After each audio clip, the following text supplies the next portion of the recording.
সীমান্ত ঘেঁষা মালদায় কম্পিউটার সেন্টারের আড়ালে জাল আধার কার্ড চক্র, গ্রেপ্তার 2 বাংলাদেশি রোহিঙ্গাদের ঘাঁটি গড়ার অভিযোগে তৃণমূল বিজেপি চর্চা। বাংলাদেশ সীমান্তবর্তী মালদা জেলাতে কম্পিউটার প্রশিক্ষণ কেন্দ্র এবং সিএসপি ব্যাংকিং আউটলেটের আড়ালে গোপনে চলছিল জাল আধার কার্ড তৈরির কারবার।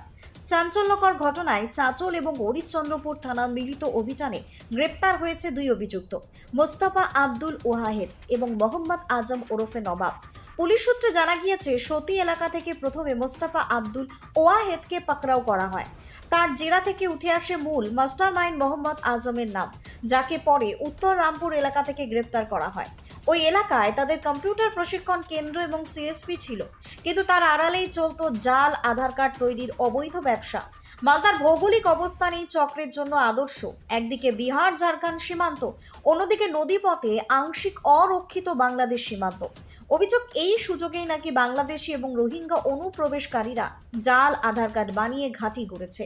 বিজেপির দাবি, তৃণমূলের মদতেই এই অবৈধ কারবার চলছে। পাল্টা তৃণমূলের বক্তব্য, রাজ্য পুলিশ সক্রিয় বলেই ধরা পড়েছে চক্র, আর অনুপ্রবেশ ঠেকানো কেন্দ্রের দায়িত্ব। এখন ধৃতদের 7 দিনের পুলিশি হেফাজতে রেখে তদন্ত চালাচ্ছে পুলিশ। মালদা থেকে বিশ্বজিৎ মণ্ডলের রিপোর্ট, টার্গেট বাংলা নিউজ। বাড়ি তৈরি করবেন? ভাবছেন বাড়ি তৈরির সমস্ত সরঞ্জাম কোথায় পাবেন? চিন্তার কোনো কারণ নেই। সমস্ত চিন্তার অবসান ঘটাতে আপনাদের হাতের কাছেই আছে শৌর্য মার্বেল অ্যান্ড টাইলস। বাড়ি তৈরির সমস্ত সরঞ্জাম, ইট, বালি, স্টোন চিপ, সিমেন্ট, রড থেকে শুরু করে সমস্ত কিছুই পেয়ে যাবেন শৌর্য মার্বেল অ্যান্ড টাইলসে। শুধু তাই নয়, বাড়ি তৈরি করলেন, বাড়িতে পাথর বসাবেন, টাইলস লাগাবেন, বেসিন লাগাবেন, তাও পাবেন শৌর্য মার্বেল অ্যান্ড টাইলসে। Marble, granite, tiles, sanitary, bath fittings দ্রব্যর একমাত্র বিশ্বস্ত প্রতিষ্ঠান। আমাদের ঠিকানা হলো ভগবতী বালিকা বিদ্যালয়ের পাশে। আমাদের দ্বিতীয় কাউন্টারটি হলো গোঘাট 1 বিডিও অফিসের গেটের সম্মুখে।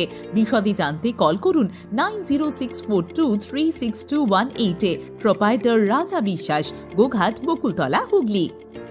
আপনার ভাইয়ের দাদার বিরুদ্ধে জাল আধার কার্ড তৈরি করাতে গ্রেপ্তার করেছে পুলিশ, কি বলবেন? না, ও তো আধারের ওর কাছে তো আইডি ছিল না। অ্যাকচুয়ালি ওই যে মুর্শিদাবাদের একটা ছেঁড়া ছিল জাহাঙ্গীর নামে, ওই কাজ করতে আধারে, ওই কাজ করতে ওই আমার বাড়িতে থাকতে এখানে। তাহলে আপনার দাদাকে কেন উঠিয়ে নিয়ে গেল? অ্যাকচুয়ালি ওই আগেই গিয়ে নিয়েছে, ওই যে সতীর চ্যাংড়াটা এ উঠিয়ে নিয়ে গেছে সব ওর। এবার যেরকমই ওকে উঠিয়ে নিয়ে গেছে, তারপর দিন এখান থেকে ভেঙে গেছে। আমাদের জানা নেই যে ওই ভেঙে গেছে, লোকে এখান থেকে বাড়ি ছেড়ে চলে গেছে আমাদের। ও কি হয় আপনার জাহাঙ্গীর, যার নাম বলছেন আপনি? আমি ওকে জানি না। তাহলে এখানে ভাড়া থাকতো এখানে আমাদের বাড়ি। এগ্রিমেন্ট করা হয়েছিল? এগ্রিমেন্ট করা হয়নি, ওটাই তো একটা দিকে প্রবলেমে পড়ে গেছে। কিন্তু ওই অনেকদিন থাকতো এখানে। তাহলে আপনার দাদাকে কেন উঠিয়ে নিয়ে গেল পুলিশ? ওই যে ওকে পায়নি, ওই জন্য একে উঠে নিয়ে চলে গেছে। দাদা তো ওই কম্পিউটার সেন্টার চালাতো। পুলিশ বলছে যে জাল কার্ড তৈরি করছিল বহুদিন ধরে। না, এখানে কোনো কিছু করাচ্ছে হতো না এইসব।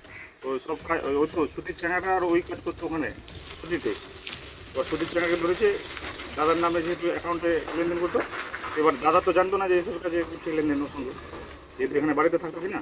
ওই জাহাঙ্গীর নামে যে ওই আইডি দিয়েছিল সব, ওই আইডিতে চলতো। এবার জাহাঙ্গীরকে যে পায়নি, তো ওই জন্য একে উঠে নিয়ে গেছে।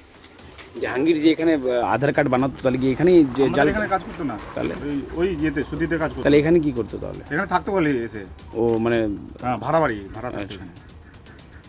কি নাম আপনার? ওয়াক্কাস। কি হয় এমডি আজম ওরফে নবাব? দাদা।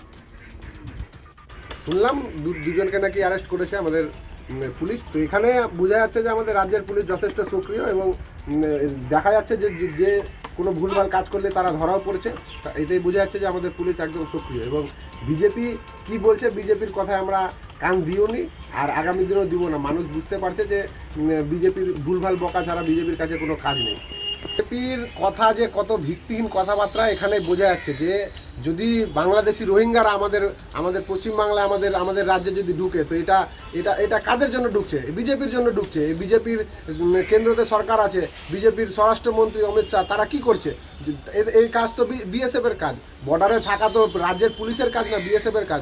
যদি বা বর্ডার থেকে যদি কেউ বা কারো যদি কেউ ঢুকে, তাহলে তো এখানে বিএসএফের ফেলিওর, অমিত শাহর ফেলিওর। এখানে তো বিজেপিকে অমিত শাহর কাছে জবাব নেওয়া উচিত। একদম বোঝা যাচ্ছে যে বিএসএফ উল্টো বিএসএফ যারা অমিত শাহ যে বিএসএফকে চালাচ্ছে, তারাই বোঝা যাচ্ছে যে তারাই এখানে আমাদের রাজ্যে ঢুকাচ্ছে, এবং আমাদের রাজ্যের পুলিশ তাদেরকে ধরছে। আমি সাহেব দাস, হরিশ্চন্দ্রপুর আইএনটিটিসি সভাপতি। যা দুর্নীতি, কাটমানি, লুট, ছিনতাই, সন্ত্রাস, ধর্ষণ, পশ্চিমবঙ্গের সাথে এটা সমর্থক শব্দ হয়ে গেছে। এগুলো মানুষ শুনতে শুনতে মানে একেবারে কানে কালা হয়ে গেছে। মানে এই যে জাল বলছেন, আধার কার্ড জাল, কি জাল হচ্ছে না এখানটায়? কিছুদিন আগে জাল schedule caste schedule tribe certificate পাওয়া গেছে, রেশন কার্ড পাওয়া গেছে, ভুয়ো চাকরি পাওয়া গেছে, ডাক্তার পাওয়া যাচ্ছে। তো আধার কার্ড তো সামান্য জিনিস এখন পশ্চিমবঙ্গের জন্য। এই আধার কার্ড তৈরি করেই তো রোহিঙ্গারা, বাংলাদেশিরা যারা এসছে তারা নাগরিকত্ব পেয়েছে এখানটায়, সিটিজেনশিপ হয়েছে, 10 বছর 15 বছর ধরে থাকছে এখানটায়। ভাবতে লজ্জা লাগছে কোন রাজ্যে বাস করছি আমরা। আমরা যখনই পশ্চিমবঙ্গের বাইরে অন্য কোথাও যাচ্ছি, অন্য রাজ্যে যখনই যাচ্ছি, পশ্চিমবঙ্গের মানুষ শুনলে আতঙ্কিত হয়ে যাচ্ছে, মনে হচ্ছে যেন আমরা আতঙ্কবাদী হয়ে যাচ্ছে। স্বাভাবিক কারণটাই হচ্ছে যে বাংলাদেশ থেকে রোহিঙ্গারা এসছে, বাংলাদেশিরা এসছে, যারা বাংলাদেশে টেররিস্ট ছিল, তারা এসে বাংলাদেশে যারা টেররিস্ট হলো তারা এসে এখানটায় নাগরিকত্ব 10 বছর 15 বছর ধরে থাকছে। এই ধরনের রাজ্যে এত দুর্নীতি জীবনে কোনোদিন কোনো মানুষ দেখেনি, একমাত্র পশ্চিমবঙ্গের মানুষই দেখেছে। এটা নতুন কোনো কথা নয়। মানুষ চাইছে পরিবর্তন। 2026-এর নির্বাচন তৃণমূলের বিসর্জন, এটাই ধ্রুব সত্য।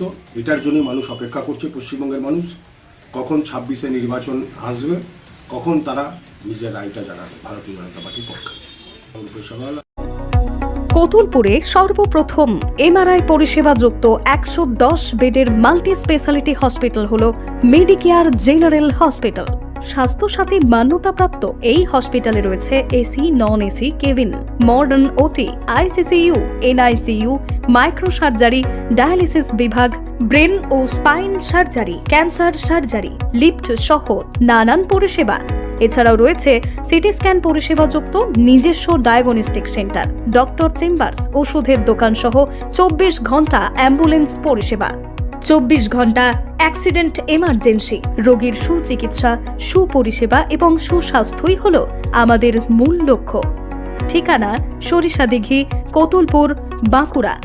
যোগাযোগ নম্বর 9434216662 অথবা যোগাযোগ করুন 9732212924 এই নম্বরে।